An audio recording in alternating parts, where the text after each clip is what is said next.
Welcome back, guys and girls, to Ask Antonio. It's a great day today. We have gotten another question about garage door springs and whether it's something that, a regular homeowner could do themselves. We're actually heading over to a client's house. I'm going to show you guys some springs on some doors that he has. Just to give you some ideas on what's involved in doing this project. It could be something that you could do yourself, but it really depends on the size of the door. So we're on our way over there, so hang tight. So guys, this is a standard garage door. Here's your spring stretched out over here around those cables. It goes around a pulley system, and then that pulley system has a cable that goes all the way to the bottom of the door. When the door is closed, you want to make sure the pulleys are in good shape and the rollers are all lubed up and those rollers are not broken, otherwise it won't slide too well. There's your closing system right there, your electric closer. This is a torsion spring.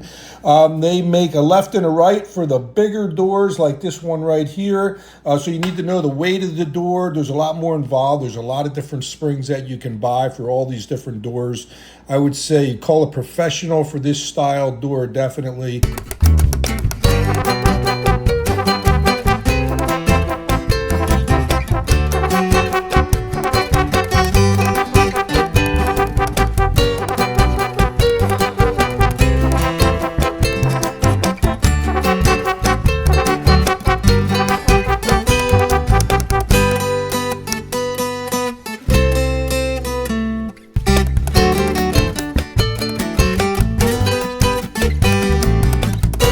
Saw the different style springs.